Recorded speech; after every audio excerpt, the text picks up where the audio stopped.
Okay, bali eto, gagawa ulit tayo ng series valve protection para sa mga driver unit natin. Okay, order ito ng tropa natin ng taga Cebu. Although dalawang order ito, yung isa is from Antipolo naman. Kaso hiwala yung video natin pa Facebook naman yun. Ito, gumawa tayo ng para sa may YouTube natin. Okay, materialis, ayan, 12 volts na 35 watts na ilaw or bumbilya. Yan, ginagamit yan sa mga motor. And then, kapasitor gagamitin natin is 1.5 UF na 400 volts na starting kapasitor ng electric fan. And then, 10 watts na 5 ohms na resistor. Okay? Optional yung paggamit ng resistor. Pwedeng gumamit ng resistor, pwedeng hindi. Tapos, yung wire na ginagamit natin ay copper wire yan, magandang klase. And then, shrinkable tube, siyempre. Para yung dugtungan is merong takip.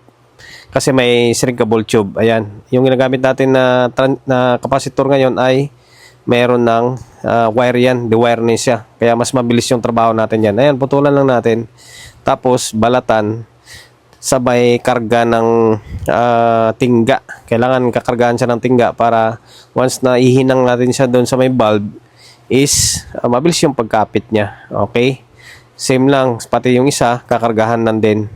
Yan, napaka-importante ito para sa mga driver unit natin para hindi basta-basta kayong masusunugan. Kumbaga, siya yung magsisilbing salo ng sobrang current na galing sa may amplifier nyo. Ayan, pati yung bulb is kakargahan natin ng tingga. Okay, 60 watts ang gamit natin. Tapos Rubicon na LED.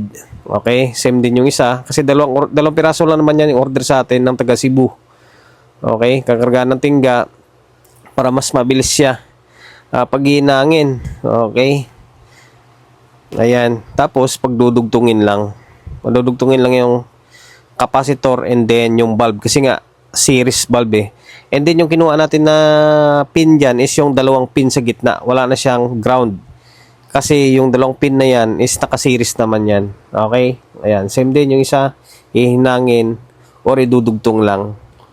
Ayan. Naka-series na yan. Dalawa na yan. Okay. Next step is yung kabilang side naman niya, siyempre wire, kakargahan din ng tingga. Yan, gamit kayo ng magandang klaseng wire para hindi siya yung napupudpud. Kasi kapag pangit na wire tapos aluminum, katagalan is napupudpud. Magugulat kayo, wala nang tunog yung driver unit nyo. And then, ayan, sa kabilang side naman or sa may kabilang pin naman ng bulb yan. Kasi nga, nakasiris lang yung capacitor and then bulb. Same lang din sa may kabilang or sa isang bulb, dudugtong mo lang din yung wire na yan.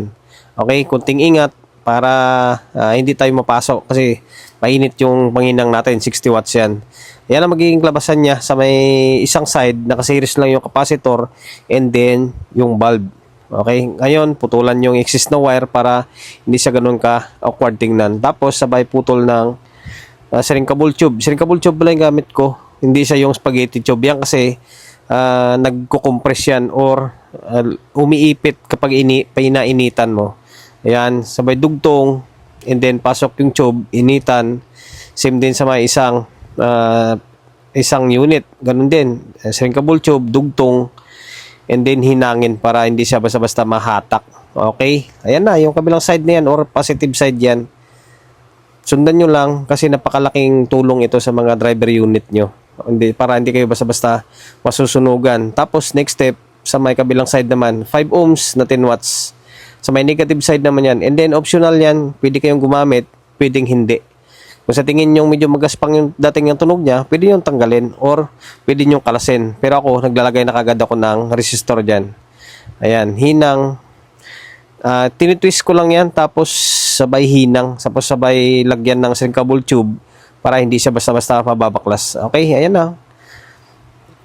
Lapit na matapos yan. And then, siyempre, ginagawa ko, tinatansya ko or sinusukat ko lang yung pagitan nila. Tapos, pinuputol ko yung naka-exist na wire para mas malinis siya tingnan, diba? Hindi siya ganun kabalki. Okay, yan, no? Ganda siya na tingnan. Sabay init ng shrinkable tube. Yung ginagamit ko, panghinang lang. Pwede naman lighter. Yan, salpakan ng shrinkable tube. Twist sa may resistor.